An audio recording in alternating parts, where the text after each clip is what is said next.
महिलांना असा प्रश्न पडतो की घटस्फोट न घेता आपल्याला पोटगी मिळू शकते का? तर याच विषयावर मी आज कायदेशीर माहिती आपल्याला सांगणार आहे. संपूर्ण व्हिडिओ शेवटपर्यंत नीट बघा. खूप गैरसमज आहे हा महिलांचा की आपल्याला घटस्फोट न घेता पोटगी मिळेल की नाही. तर हो, तुम्हाला पोटगी मिळू शकते. ती कशी, कोणत्या प्रकारे आपण ते बघणार आहोत. घटस्फोट झाल्यानंतरच पत्नीला पोटगी मिळते का? परंतु भारतीय कायद्यानुसार पत्नीला घटस्फोट न घेताही काही परिस्थितीमध्ये पोटगी मागण्याचा आणि मिळवण्याचा अधिकार आहे. आता पोटगी म्हणजे नक्की काय आपण ते बघू आधी. तर पोटगी म्हणजे पतीकडून पत्नीला तिच्या उदरनिर्वाहासाठी, राहणीमानासाठी, अन्न वस्त्र निवारा, वैद्यकीय खर्च आणि इतर आवश्यक गरजांसाठी दिली जाणारी आर्थिक मदत. जेव्हा पत्नी स्वतःचा उदरनिर्वाह करू शकत नाही आणि पती तिची जबाबदारी घेत नाही, तेव्हा कायदा पत्नीला संरक्षण देत असतो.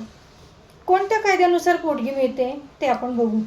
तर भारतीय नागरिक सुरक्षा संहिता कलम 144 नुसार.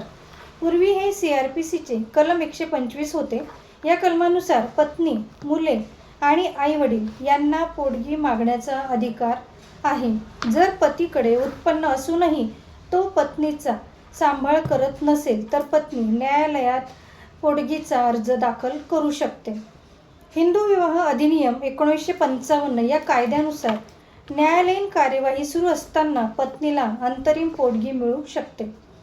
पत्नीकडे स्वतःचे उत्पन्न नसेल किंवा ते पुरेसे म्हणजे अपुरे असतील तर न्यायालयात पतीला पोटगी देण्याचा आदेश देऊ शकते न्यायालय. महिलांचे घरगुती हिंसाचारापासून संरक्षण अधिनियम 2005 यानुसार जर पत्नीवर मानसिक, शारीरिक, आर्थिक आणि भावनिक अत्याचार होत असेल तर ती या कायद्याखाली अर्ज करून आर्थिक मदत आणि पोटगीची मागणीही करू शकते. घटस्फोट न घेता पोटगी मिळू शकते का, म्हणजे ती कधी मिळू शकते आपण ते बघणार आहोत. पतीने पत्नीला सोडून दिले असेल किंवा पती खर्च देत नसेल, तसंच पत्नीला घराबाहेर काढले असेल, पतीकडून मानसिक किंवा शारीरिक छळ होत असेल, अशा वेळेला मिळू शकते पोटगी. तसंच पती दुसऱ्या महिलेसोबत राहत असेल, पत्नी स्वतंत्र राहत असेल, म्हणजेच काय, पत्नी स्वतंत्र राहत असली तरी त्यामागे योग्य कारण असले पाहिजे, म्हणजे असेल तर तिला पोटगी मिळू शकते. पोटगी किती मिळू शकते? तर कायद्यात पोटगीची निश्चित रक्कम सांगितलेली नाही. पतीचे मासिक उत्पन्न, पतीची मालमत्ता, पत्नीची आर्थिक परिस्थिती, तसेच मुलांचा खर्च, दोघांचा राहणीमानाचा दर्जा, या सर्व गोष्टी बघितल्या जात असतात. प्रत्येक प्रकरणातील परिस्थितीनुसार न्यायालयात योग्य रक्कम ठरवते, म्हणजे न्यायालय योग्य रक्कम ठरवते त्यानुसार. म्हणजे दोघांचं किती राहणीमान कसं आहे, त्यांना इन्कम सोर्स किती आहे, ते किती देऊ शकता, या सर्व प्रत्येक केसमध्ये वेगवेगळा प्रत्येकाचा वेगवेगळा प्रकार असतो. म्हणजे त्यांच्या त्या परिस्थितीनुसार ही पोटगी ठरत असते. नोकरी करणाऱ्या पत्नीला पोटगी मिळते का, हा सगळ्यात महत्त्वाचा प्रश्न असतो बऱ्याच लोकांचा. तर हा प्रश्न अनेकदा विचारला जात असतो की मॅडम, नोकरी जर करत असेल तर मिळते की नाही, किंवा देऊ शकतो की नाही. तर फक्त पत्नी नोकरी करते म्हणून पोटगी नाकारली जात नाही. तर तिचे उत्पन्न कमी असेल आणि त्या उत्पन्नातून तिचा उदरनिर्वाह शक्य नसेल तर न्यायालय परिस्थितीनुसार पोटगी मंजूर करू शकते. पत्नीला पोटगी किती मिळणार नाही हे आता बघू. तर काही परिस्थितींमध्ये न्यायालय पोटगी नाकारू शकते. म्हणजे जसं की पत्नी विनाकारण पतीपासून वेगळी राहत असेल तर, म्हणजे तसं काही कारण नसेल आणि तरी देखील ती राहत असेल तर तिला पोटगी मिळणार नाही. पत्नीने पुनर्विवाह केला असेल तर, म्हणजे दुसरं लग्न तिने केलं असेल तर, तसंच पत्नीकडे पुरेसे स्वतंत्र उत्पन्न असेल तर, पत्नीचे वर्तन कायद्यानुसार अयोग्य असल्याचे सिद्ध झाले असेल तर, या चारही गोष्टींमुळे तिला पोटगी मिळू शकत नाही. आता पोटगी मिळवण्यासाठी कोणती कागदपत्र लागतात?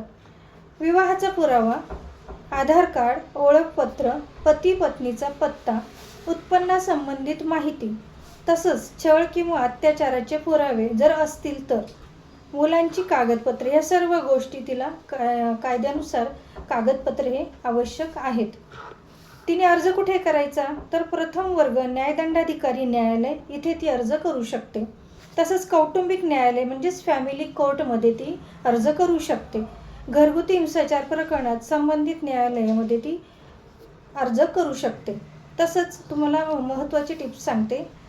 जर पत्नीला पोटगी मिळवण्यासाठी घटस्फोट घेणे आवश्यक नाही, तर पती पत्नीचा सांभाळ करत नसेल, म्हणजे पती पत्नीचा जर सांभाळ करत नसेल, खर्च देत नसेल किंवा छळ करत असेल, तर पत्नीला कायद्याने पोटगी मागण्याचा पूर्ण अधिकार आहे.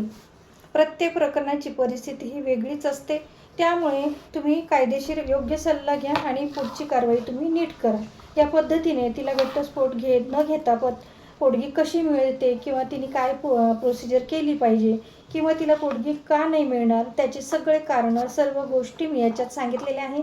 आपल्याला माहिती कशी वाटली नक्की सांगा आणि याबद्दल जर काही विचारायचं असेल तर नक्की मला तुम्ही कॉल करू शकता. माझा मोबाईल नंबर आहे 920 915 56 69.